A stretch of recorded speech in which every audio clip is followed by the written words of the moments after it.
What's going on, everybody? Welcome back to another edition of On the Break. We have a good one coming to you. So, Trevon, last night we watched a pretty anticipated preseason matchup. We watched the Oklahoma City Thunder play the San Antonio Spurs, and all eyes were on Victor Wembanyama versus Chet Holmgren. That's the matchup everybody wanted to watch. So, the Oklahoma City Thunder ended up winning the game 122 to 121. And Victor Wembanyama dropped 20 points and 5 rebounds. Chet Holmgren, he dropped 21 points and 9 rebounds. But it was just a lot of really good basketball. And the game itself was really entertaining. Both teams were really fun to watch. Got to see a lot of young players on both sides of the ball. But what were your takeaways from it? You can talk about specifically the matchup of Wemby and Chet or anybody else that you noticed. Yeah, right off the bat, just watching both of those two players play, it's clear that they have a high ceiling and the potential to be special, also the potential to make impacts right away. I feel like both of these teams have a need at that center position. I feel both of those players provide that immediately simply because of their rim protection. I was in a conversation earlier today where I was talking about just all of the talk around Wemby and people trying to say that he might be a bust. I feel like it's hard. It's hard for me to see him not being important in this league and working out simply because he has that rim protection already. That's a skill that's going to translate right away. Obviously you see the offensive ceiling that he has to potentially tap into, and he shows a lot of flashes and shades of that already. So the floor is just an elite rim protector for both of those players. That's a very specific need that many teams don't have, is that rim protection, because a lot of teams are you know in between small ball and things of that nature. But these are two generational bigs that have the offensive skill set with the rim protection that you want from your big. Now, both of them are a little bit frail, but the length that they both provide, and to speak about length, Wemby, he had a steal against Casey Wallace. He was literally at the 3-point line, and his reach brought him down to the free throw line in a dig position he was in a help position. He digged down and was able to swipe the ball away. He was at the 3-point line and reached to the free throw line, and he got out and got a free fast break dunk. Things like that are just very unusual in today's NBA. We don't see that from a lot of players.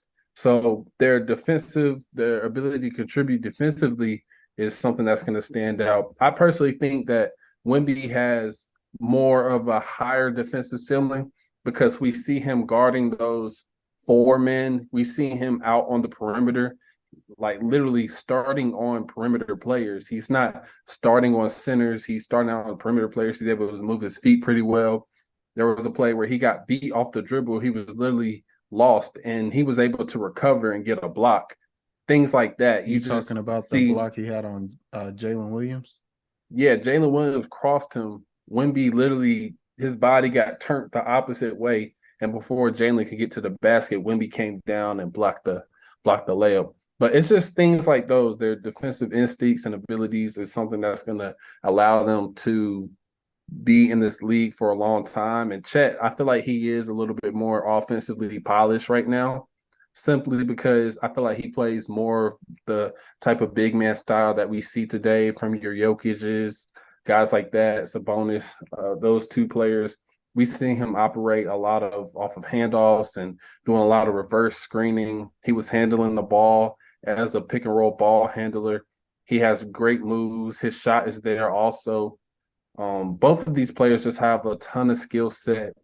That's only scratching the surface of what I saw from them last night, and just the competitiveness from both of them. I was very impressed, and there's just things that they will not be able to. There's just no way, in my opinion, they can't be valuable to a team. So I feel like they're going to last here a long time.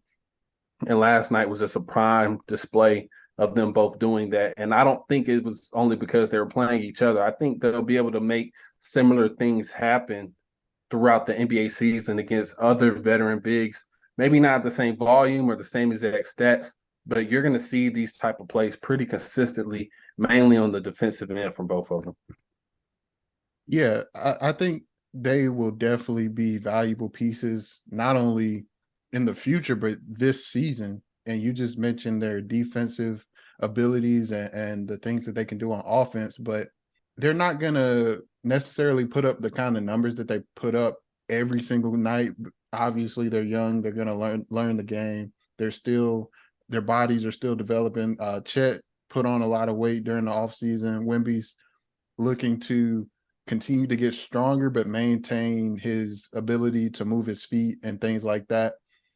But if you don't account for them, they will cause problems. Like you said, defensively, they are going to make a pretty big impact. They're just too they have so much length and athleticism, they're going to make an impact on defense, whether it's blocking shots at the rim, Wemby's ability to guard on the perimeter. Even though his foot speed isn't the greatest, he still makes up for it with his length and his ability to move. And you talked about Chet. Chet was protecting the rim very well in the paint. Yes, they are a little bit more frail, but they still make an impact. Wemby's first basket when he got the tip in, I believe it was actually over Chet. It was a free throw, and the player missed the free throw, and Wemby got the ball and tipped it in.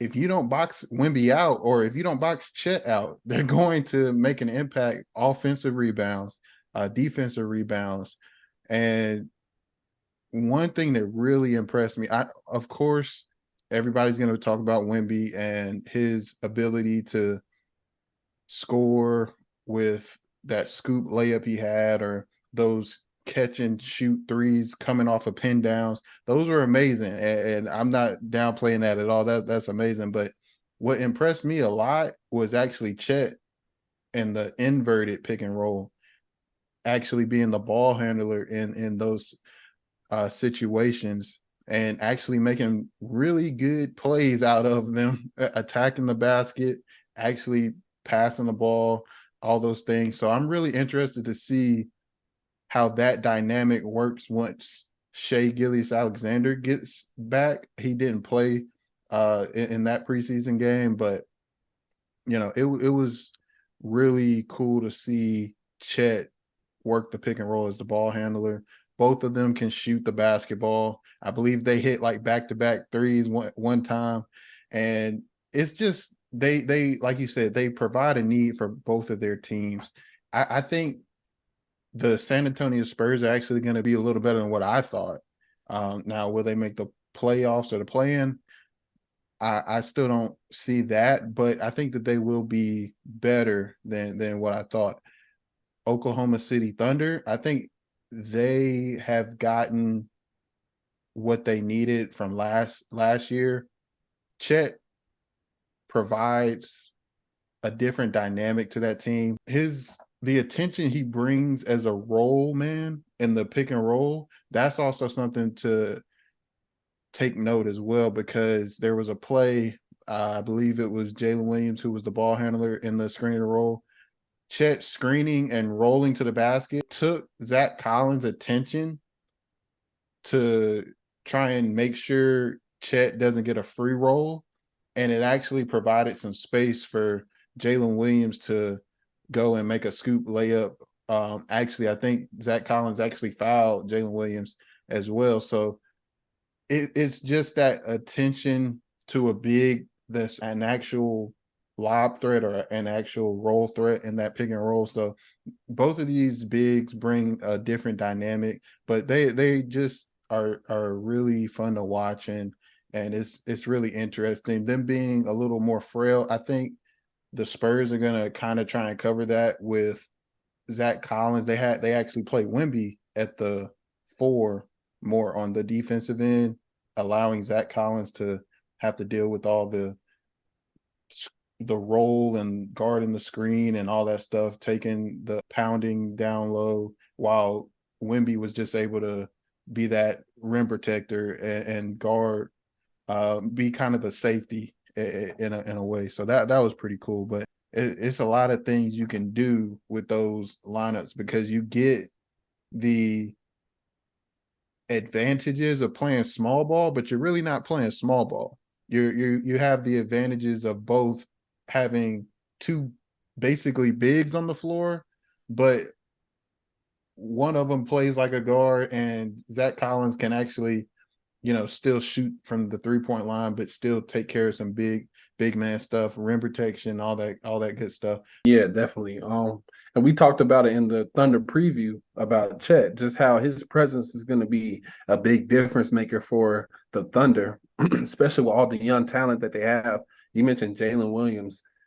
He had two dunks back to back, one off of an awkward type of hop step where he hop step, did a 1-2 coming off the left and just dunked it. Like it was with some resistance too. It wasn't just an open dunk. This was in traffic.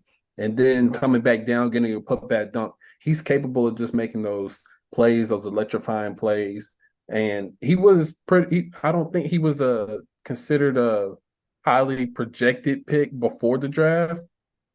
Obviously, he went to Santa Clara, a smaller school, not one of the blue bloods or bigger schools you would think of, just a solid player. So credit to Sam Presti, those guys making the decisions about drafting. Well, Sam Presti for getting those draft picks and the front office for recognizing talent and getting that into the organization, being part of this young nucleus.